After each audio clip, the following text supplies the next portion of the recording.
A paz do Senhor Jesus, jovem. Como é que você tá? Como é que foi a semana, desde o último programa para cá? Como é que você passou? Teve experiências com evangelização? Sim ou não? Fala aí. Fala nos comentários. O quê? Você não assistiu o programa da semana passada? Você não sabe o que você perdeu. Aliás, não perdeu, não. Tá no YouTube. Vai lá, coloca na playlist do programa Os Dias da Minha Mocidade, você vai ter acesso aos programas anteriores, porque este conteúdo de hoje, ele é a sequência do que nós começamos na semana passada. É interessante você assistir. Dá para assistir esse, não tem problema, e depois assistir o da semana passada, você não vai perder nada, tá? Então aproveita e se não curtiu ainda, curte. Se não fez um comentário, comenta, fala de onde você é, fala o que você está achando da programação. E se não compartilhou, compartilha, porque tem muita gente que precisa ouvir o que você vai ouvir hoje neste programa. Começa agora o programa Os Dias da Minha Mocidade e nós vamos aqui agora ver quem é que está aqui no estúdio. Vamos ver? Essa câmera aqui, você está vendo essa turma linda que está aqui de jovens, né? Jovens são sempre muito bonitos e crente ainda, meu Deus do céu, é o brilho do Senhor no rosto dos jovens, é isso aí, né? É por isso que eu nunca deixei de ser jovem. E, mais uma vez comigo, meu companheiro, meu querido amigo, pastor Júlio Filgueiras, a paz do Senhor, Júlio. Paz do Senhor, pastor Josias, aos irmãos e todos que participam também desse programa. Meu colega Daniel Bravinha, paz do Senhor, Daniel. A paz do Senhor, pastor Josias, a paz do Senhor, pastor Júlio, aos jovens que estão aqui no estúdio também. E a paz do Senhor a você que está conectado na sua casa, seja onde você estiver, no local de trabalho, assistindo esse episódio. Vai começar agora com o tema Como Evangelizar. Na semana passada tivemos o episódio número 1, que vale a pena ser assistido, foi um episódio muito bom. E agora vamos dar início aqui, continuando o assunto de semana passada. E, pastor, eu já queria começar fazendo uma pergunta, porque quando nós estamos evangelizando, principalmente Evangelhos Sem Fronteiras, assim, onde que as igrejas locais atuam nesse multirão de evangelização, percebemos que temos alguns jovens que são mais ousados do que os outros. Aqueles jovens que vão mesmo à batalha, que evangelizam, e outros que são mais retraídos.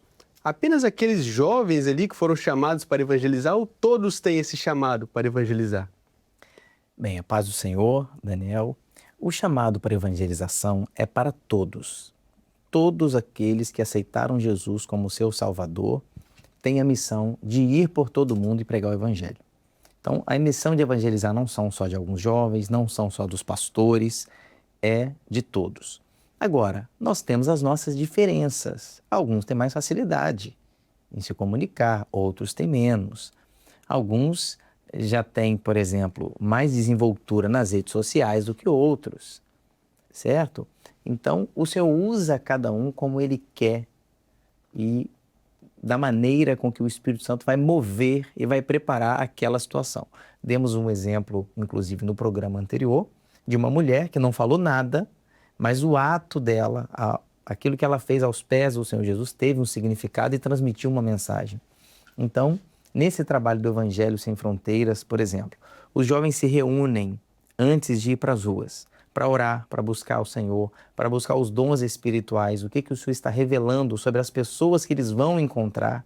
Deus revela mistérios ali. Pode ser que tenha um jovem que não vai conseguir ter a mesma ousadia e a mesma facilidade que outro jovem para falar com alguém, mas ele participou de uma reunião de oração, ele dobrou os joelhos, ele está num propósito, às vezes ninguém sabe, mas ele está em jejum, ele está buscando ao Senhor. Então, ele está sendo usado na evangelização. E no momento que o Senhor quiser, o Senhor vai tocar o coração dele, ele vai falar com alguém, ele vai levar alguém para a igreja, ele encontra um amigo de escola na rua e o Senhor vai fazer dele também um vaso nas mãos do Senhor. Há um aspecto, considerando o Evangelho Sem Fronteiras, Júlio, que eu sempre gosto de associar pela experiência prática que eu tive e vez por outra eu toco nesse assunto. Não sei se você teve a oportunidade já de ir a alguma edição da Missão Amazônia, mas é uma experiência, a expressão que eu uso é transformadora. A Missão Amazônia, para quem vai, ela é transformadora por diversos motivos. Até posso dizer aqui, motivos de impacto social, de percepção de uma outra realidade de vida, que nós não estamos acostumados, né? questões geográficas, você passa a ter uma ideia diferente do que é um rio, por exemplo, pelo tamanho, pela dimensão, que quem nunca teve a oportunidade de estar lá não consegue imaginar o que é aquele tanto de água que tem. Bom, enfim. Mas, sobretudo, o espiritual, o aspecto espiritual. E eu vejo muito disso no Evangelho Sem Fronteiras, né? E sempre que eu fui nas 4 primeiras edições, em todas elas que eu fui, eu tomei a iniciativa de conversar com os jovens na volta. Você leva 14 horas dentro de um barco, né, voltando para Belém, e aí você tem muito tempo para conversar. E eu conversar com um jovem, conversando com outro, e a pergunta que eu sempre fazia era a seguinte: qual foi o ensinamento, qual a lição que esse trabalho trouxe para você? E eles então sempre compartilhavam de algumas experiências que viveram, e eu dizia para eles o seguinte: olha, eu vi em você uma coisa interessante, eu vi ousadia para pregar o Evangelho, eu vi disposição, eu vi entrega, eu vi que você não tinha restrições para chegar para uma pessoa na rua e falar de Jesus para aquela pessoa. Mas eu tenho uma pergunta a fazer: por que você precisa atravessar o país para fazer isso? Você não faz isso no seu prédio, no seu bairro, na sua família, na sua rua, na sua faculdade, no seu local de trabalho. Na fila da padaria. Na fila da padaria, quando você vai a uma farmácia e alguém te atende, no elevador. Enfim, por que você não continua isso no seu dia a dia? Por que você não leva para você isso como prática de vida? Há pessoas, há servos de Deus, que inclusive eu conheço, que têm um propósito com o Senhor de nunca terminar um dia sem falar de Jesus para alguém. Você já parou para pensar nisso? E no que isso te traz de bênção de Deus por estar obedecendo a essa ordenança de Jesus? Então, quando eu vejo o ímpeto, a alegria, o dinamismo do Evangelho Sem Fronteiras, eu associo muito a esse trabalho da Amazônia, né, e aí uma expressão que eu uso sempre, pelo protagonismo dos jovens. Glória a Deus. E a entrega para fazer esse trabalho. É uma experiência maravilhosa. Vamos continuar. Excelente, vamos seguir para os jovens aqui do estúdio com as perguntas deles, por favor. Amém. Primeiramente, a paz do Senhor Jesus a todos aqui no estúdio, aos irmãos que estão nos assistindo. Meu nome é Pedro Henrique, sou da igreja de Jardim Camburi 3, no ministério do pastor João Vicente. E a minha pergunta é: o que nós podemos aprender com a forma com que Jesus evangelizava? E como podemos aplicar isso em nossas vidas? Olha, o Senhor Jesus é o nosso mestre. Tudo que ele fez serve de ensino para nós. A gente não consegue esgotar aqui, dizer tudo aquilo que ele queria nos ensinar. Mas algumas coisas a gente consegue observar no ministério do Senhor Jesus. Então, por exemplo, o amor que ele tinha pelas pessoas. Então, em alguns momentos na Bíblia, você vai ver o Senhor Jesus, antes de evangelizar aquela pessoa e de conversar com ela, o Senhor Jesus olhar para a pessoa. E a palavra fala assim, a palavra de Deus, a Bíblia, se refere àquele momento assim: Jesus moveu-se de íntima compaixão. Então, evangelizar é um ato de amor por aquele que está sofrendo, que não tem uma experiência com o Senhor. Eu acho que esse é um ponto que Jesus é um exemplo para nós. O amor. Se o amor de Deus está em nós, você vai dividir, você vai compartilhar esse amor com aqueles que não têm a salvação. Agora, o Senhor Jesus, ele usava também diferentes tipos de abordagem. Por exemplo, na multiplicação dos pães, ele estava pregando para milhares de pessoas. Mas você vê o Senhor Jesus também conversando, tendo uma conversa individual com a mulher samaritana. Só ele e ela. E ele tratando ali as dores dela, as feridas dela. Você vê o Senhor Jesus conversando com Nicodemos. Inclusive, uma das frases que ele fala para Nicodemos é uma frase muito conhecida por muitas pessoas, que é João 3,16. Porque Deus amou o mundo de tal maneira que deu seu Filho unigênito para que todo aquele que nele crê não pereça, mas tenha vida eterna. Muitos já decoraram esse versículo, mas não sabem que está na conversa de Jesus com Nicodemos. Jesus estava conversando com Nicodemos. Então, Jesus nos ensina isso sobre evangelização. Você pode pregar para uma igreja num culto à noite, num culto ao meio-dia? Pode. Você vai no Manaim, você tem um pastor pregando para milhares de pessoas. Jesus fez isso. Mas você também tem aquela assistência individual, que na aula no Manaim, a comparação é quando você lança uma rede e pega vários peixes e quando você lança um anzol, né? Então, essa assistência individual é muito importante e é muito eficaz. Porque numa mensagem, como é que você vai tratar as feridas de cada pessoa daquela? Você não vai, mas o Senhor te usar, né, para tocar nessas pessoas. Existe um toque, mas existem algumas coisas que têm que ser individuais. E o Senhor Jesus fez muito bem isso. Outra coisa que estava no ministério do Senhor Jesus na evangelização, o mistério, a revelação, o profético. Então, quando Jesus chega para a mulher samaritana e revela o segredo do coração dela, ela fala, vejo que o Senhor é um profeta. Quando Jesus, as pessoas começam a razoar entre si e o Senhor Jesus fala o que eles estavam pensando. Revelação. Essa revelação também no ato da evangelização é muito importante para a pessoa se definir.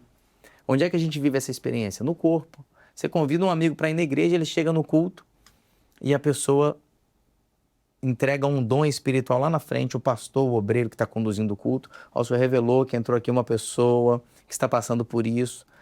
Muitas vezes o nosso convidado fica até preocupado e duvidoso se você contou para o pastor sobre a vida dele, mas a gente sabe que isso não acontece. Você não falou nada com o pastor, mas o Senhor conhece aquela pessoa. Então, esses 3 elementos, eu diria, que estão no ministério de Jesus: o amor pelas almas perdidas, a abordagem que ele fazia, que eram abordagens diferentes, tanto gerais como individuais, e o mistério, a revelação, o profético, que é aquilo que a gente busca antes do culto, né? Um período de oração. Quem vai entrar na igreja hoje? Mostra a necessidade das pessoas. Isso revela, muitas vezes, até a pessoa tem a experiência da pessoa que estava com o sapato furado, né? O Senhor mostrou que veio um homem aqui no culto e ele está com um sapato furado. E ninguém conhecia ele. Ele falou, depois do culto, eu sou essa pessoa, eu estava mesmo desesperado, passando por uma situação como Deus revelou, e está aqui meu sapato furado. Ele mostrou o sapato. Não que Deus quisesse expor o sapato furado dele, mas Deus queria mostrar que conhecia ele profundamente. E os problemas pelos quais estava passando. Estava resolvendo aquilo na vida dele e o amava também profundamente. Amém. Excelente. Quanto mais evangelizamos, mais experiências nós temos que nos fortificam na caminhada rumo à salvação. Vamos seguir para a próxima pergunta aqui no estúdio. A paz do Senhor, pastor Josias, pastor Júlio, aos jovens aqui presentes e a todos que estão nos assistindo. A minha pergunta, pastor, é como podemos evangelizar alguém que já passou por decepções, estando elas inseridas em uma religião, sem que elas associem Deus aos erros humanos? Bem, não é fácil, né? Você evangelizar uma pessoa ferida, uma pessoa magoada. Só o Espírito Santo pode nos capacitar para isso. Até porque a gente não tem um remédio. A gente não tem. O Senhor pode te usar para curar aquelas feridas e para abrir os olhos dessas pessoas. Então, é aquela dependência do Senhor. Você já sabe, por exemplo, você conhece essa pessoa que ela está ferida, você vai ter que dobrar os joelhos, orar. E aí a gente recorre mais uma vez ao corpo, à igreja. Vamos orar por essa pessoa. Pede lá no seu grupo de assistência, que é um grupo de oração menor que tem lá na igreja, que a igreja é dividida nesses grupos, para orar por essa pessoa. E o Senhor vai começar a curar essas feridas. Um exemplo bíblico é quando o Senhor Jesus encontra aquele paralítico de Betesda, e aquele homem há 38 anos estava naquela situação. Jesus se aproxima dele, teve compaixão dele, como nós já mencionamos aqui. E aí ele reclama, Jesus fala assim, você quer ficar são? O que ele tinha que dizer? Quero, né? Era só uma palavra. Mas não, ele estava tão magoado que ele fala assim, Senhor, não tem ninguém, não tem homem algum que me leva até as águas, porque as águas eram agitadas e quem entrasse primeiro era curado. Ele fala, sempre vai outro na minha frente. Então, ele já tinha essa marca, essa decepção com as pessoas. Como é que você resolve uma decepção dessa? Isso, na Bíblia, isso acontece algumas vezes. Você olhar para o homem e se decepcionar com as pessoas. Isso é algo que sempre aconteceu e sempre vai acontecer, porque o homem falha. Então, o Senhor operar na vida dessas pessoas para que elas olhem somente para Jesus. Parar de olhar para os homens e parar de colocar expectativa nas pessoas e colocar somente em Jesus. E o nosso testemunho fala também sobre isso. Essa pessoa ver em nós essa posição de olhar para o Senhor. Às vezes nem querer encobrir os pecados das pessoas, não, porque a gente tem as nossas falhas e as pessoas também têm as suas falhas. E se essa pessoa que está longe de Jesus voltar para a igreja, voltar para a presença do Senhor, ela vai se decepcionar novamente com as pessoas, porque isso faz parte da vida. E certamente ela também vai decepcionar alguém em algum momento, mesmo que seja sem querer. Ela passa, não cumprimenta aquela pessoa, e a pessoa fica magoada com ela, ela nem sabia, ela nem viu aquela pessoa. Então, na vida, você vai se magoar com alguém e vai magoar alguém mesmo que seja sem querer. Isso faz parte da nossa existência. Mas essa pessoa que está fora, se ela olhar somente para o Senhor Jesus, ela nunca vai se decepcionar. Acho que esse é um caminho, né, para evangelizar também essas pessoas. Eu queria compartilhar um caso concreto, né, de uma senhora que se decepcionou com alguém na igreja e parou de ir na igreja. E ficou um tempo longe da igreja por conta dessa decepção. Gente decepcionada com gente. Muito bem. E um dia, eu conversando com essa senhora, ela disse o seguinte: olha, eu não posso, não aguento ir para a igreja, porque lá está fulano de tal, e ele fez isso, isso e aquilo e tal. E eu falei para ela, falei, só tem um problema.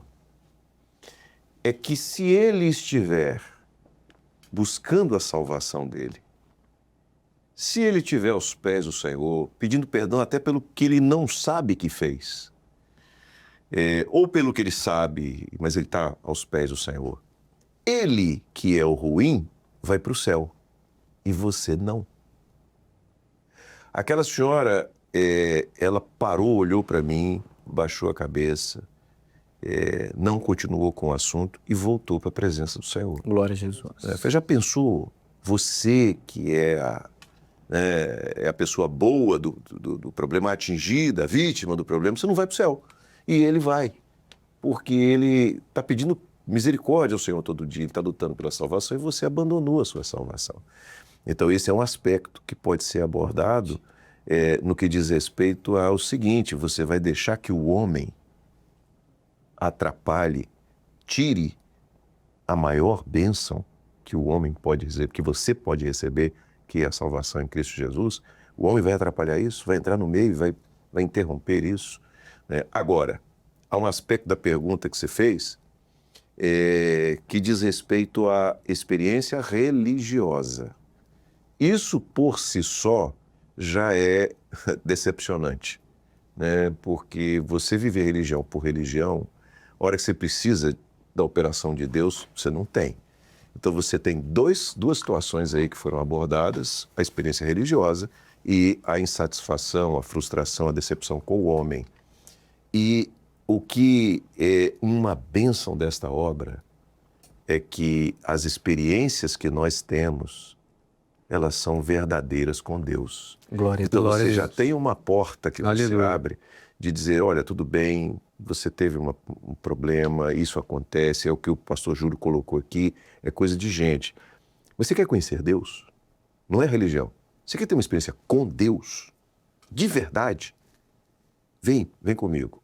É o que os discípulos disseram ao cego, né, de Jericó, a Bartimeu. Olha só, tem de bom ânimo, o mestre te chama.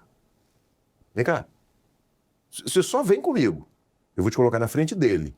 O resto é com ele. O milagre é com ele, né? O milagre é com ele. E lembrar, né, pastor Josias, que quando nós evangelizamos, nós não estamos convidando as pessoas para serem da nossa igreja, entre aspas, né? Nós não estamos apresentando uma religião para essa pessoa. Nós estamos falando de Jesus. Nós estamos anunciando Jesus. Então, qual é a nossa mensagem? Jesus. Glória a Deus. Jesus é o Salvador. Nós devemos olhar para Ele. Ele morreu na cruz para nos salvar. Então, se essa pessoa se decepcionou com alguma religião, nós não estamos aqui para apresentar mais uma. Nós queremos apresentar Jesus, aquele que pode realmente curar todas as nossas feridas e nos salvar. Muito bem, glória a Jesus. Bom, eu vou compartilhar com vocês que os jovens que fazem o roteiro do programa me colocaram um desafio agora difícil. mas eu vou tentar superar esse desafio. É de falar as palavras que eu vou falar aqui sem errar. Então, vamos lá. Nós temos a participação de uma jovem de Guatambu, em Santa Catarina. Já acertei o nome da cidade. Ela é da igreja Fazenda Zandavali. Também acho que eu acertei o nome. E o nome dela é Juliana Zanotelli. Então, eu acho que eu acertei. Estou de parabéns, venci o desafio. E agora nós vamos ouvir o que a Juliana tem a dizer. Fala, jovem!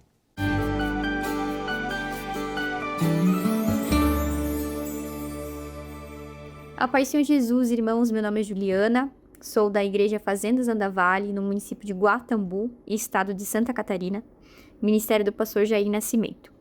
Pastor Júlio, por que mesmo evangelizando e anunciando a palavra de Deus, nem todas as pessoas se convertem?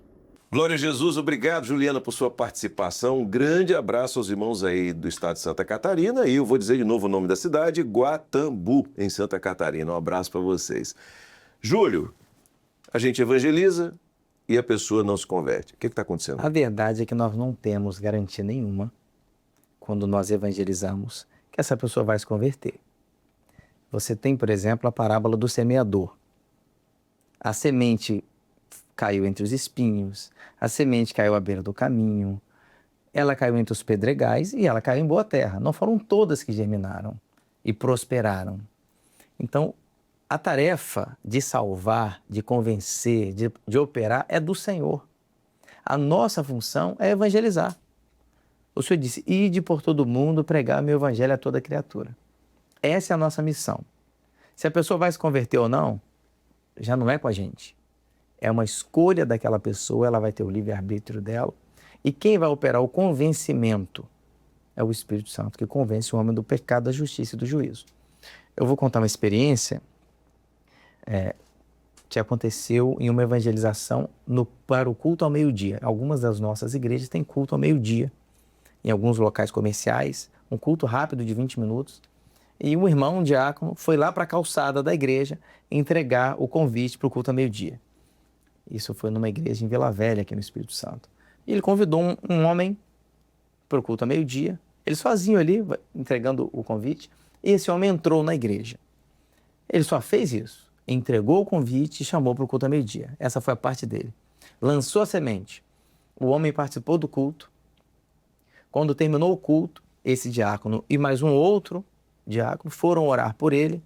E o Senhor deu uma visão com esse homem, um dom espiritual, de que esse homem recebia de um médico um atestado. E desde que ele recebia esse atestado, ele ficava muito triste. Ele perdia a paz, perdia o sossego. Mas o Senhor convidava ele, naquele culto a meio-dia, a entregar esse atestado nas mãos de Deus. Esse homem começou a chorar copiosamente, chorava muito, muito, muito. Quando ele conseguiu se acalmar, ele disse para aqueles dois diáconos que ele estava passando na calçada naquele dia. Ele nunca tinha entrado na igreja, em uma das nossas igrejas, e ele realmente tinha recebido um atestado. Faziam alguns meses ali, eu acredito, se eu não me engano, 3 meses, que a esposa dele tinha partido. Era o atestado de óbito da esposa dele. E naquele dia, ela estaria completando aniversário, comemorando aniversário. E ele estava muito triste. E enquanto ele passava naquela calçada, um diácono estendeu um convite. Foi só essa parte dele. O resto foi o Senhor que fez. E ele disse, agora nesse culto a meio-dia eu vou entregar esse atestado nas mãos de Deus. Glória a E eu Deus. já estou sentindo a paz do Senhor no meu coração. Glória a Jesus. Então, o apóstolo Paulo disse isso, né? Eu plantei, Apolo regou, mas o Senhor deu crescimento. Muitas vezes você vai evangelizar uma pessoa, você não vai ver a conversão dessa pessoa. Ela vai se converter anos depois em outro lugar, você não vai nem saber. Pode ser que você encontre essa pessoa num seminário no Manaim. Às vezes acontece isso, né, pastor? É uma Você experiência. por aqui, que surpresa é essa? 10 anos depois, 5 anos depois. Então, o nosso dever é evangelizar. A salvação, o milagre, é com o Senhor, no tempo do Senhor. Glória a Jesus. Vamos agora seguir para a última pergunta aqui no estúdio, por favor. Paz do Senhor Jesus, sou Cauã, sou da Igreja Balneário de Crapebus e do Ministério do Pastor Antônio Spindler. E Ao lermos Atos 16, nós vemos que na prisão, Paulo e Silas, eles cantavam e oravam ao Senhor. E através desse testemunho, o ateu carcereiro se converteu.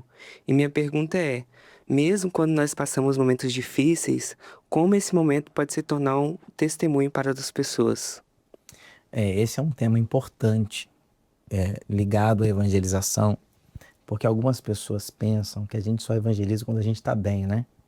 Olha, eu quero falar do Senhor, porque eu alcancei uma vitória, porque o Senhor abriu as portas para mim. Devemos anunciar o Senhor Jesus quando nós estamos felizes, mas também quando nós estamos tristes, quando as coisas não saíram como nós almejamos. Quantas vezes você vai para a igreja trabalhar para o Senhor, servir ao Senhor, você é um obreiro, ou você vai tocar o seu instrumento, você está triste naquele dia.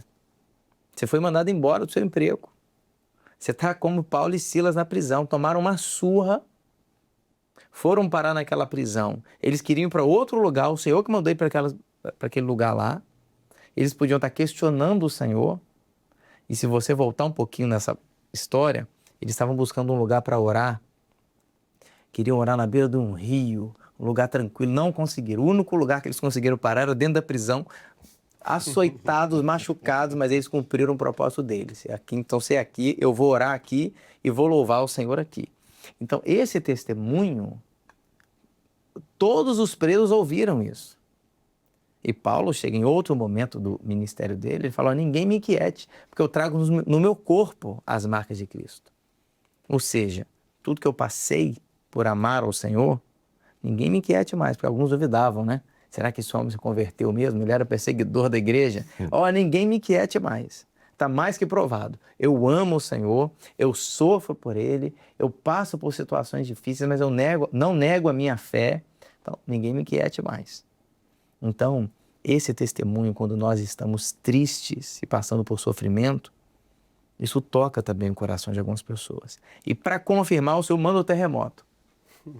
Então, são nesses momentos, muitas vezes, que você ganha uma pessoa para o Senhor Jesus. Alguém se converte, vê ali a sua perseverança, vê você louvando em meio às provas, vê você sofrendo, mas você não nega a sua fé. Muitas pessoas são tocadas nesses momentos. Os amigos de Daniel na fornalha, foi naquele momento.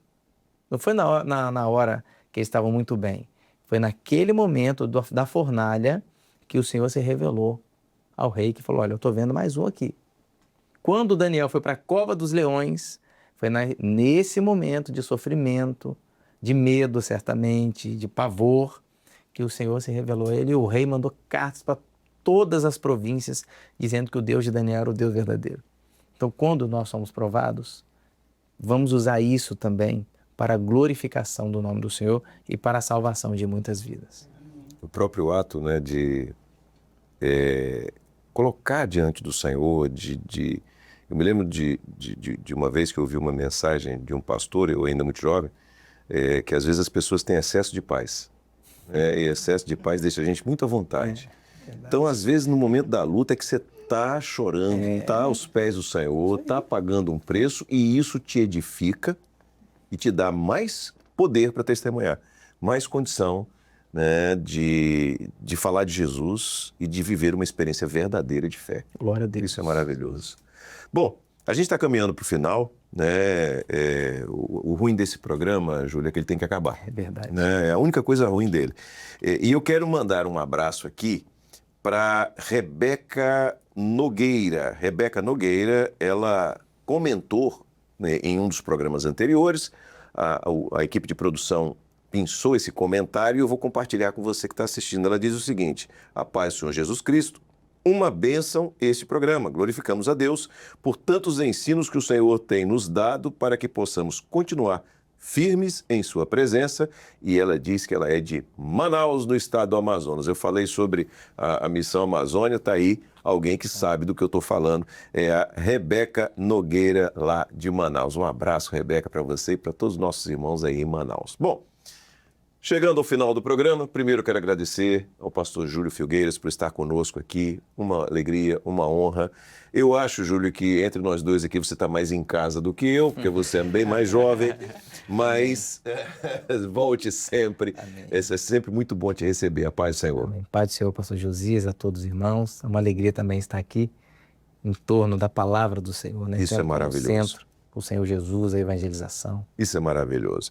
Meu colega Daniel Bravin, a paz do Senhor. A paz do Senhor, pastor. Que pena que acabou um episódio desse tão bom. Semana passada também tivemos o conteúdo maravilhoso. E você ainda que não assistiu, volta, assista. Está no YouTube. Compartilha também com os grupos da sua igreja, grupos de jovens. Também fala com aquele familiar que está distante. Evangelize mesmo. Você, jovem, 7 a 70, de 8 a 80, todos conseguem evangelizar. Muito. Agradeço, pastor, a participação aqui e gostaria também de mandar um abraço para a equipe de produção no qual eu faço parte, juntamente com a Estela, Raíssa e com o Guilherme. Muito bem. Bom, queridos, aprenderam o caminho?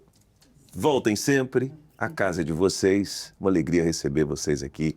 E saibam que esse espaço é de vocês. Hoje estamos nós aqui fazendo esse conteúdo. Quem sabe amanhã não vão ser vocês aqui, seja nesse programa, seja em outro programa, mas sempre evangelizando, sempre transmitindo a palavra de Deus. Deus abençoe. Para você que está em casa, se Deus quiser, semana que vem a gente volta com mais um conteúdo. O que foi? Não curtiu ainda? Por quê? O que está acontecendo? Não vai cair o dedo não, vai lá, clica no curtir, entendeu? Comentar é muito bom, fala de onde você é. Quem sabe não vai ser o seu comentário que a gente vai ler no próximo programa. E compartilhar é importantíssimo, inclusive está associado ao tema do programa de hoje, da semana passada. Quando você compartilha, você evangeliza. É isso mesmo, você fortalece, você ajuda a preparar evangelistas para entender esse papel importantíssimo na vida do crente, de maneira particular, na vida do jovem. Muito bem, se Deus quiser, como eu falei, semana que vem a gente está de volta. Deus abençoe. A paz do Senhor.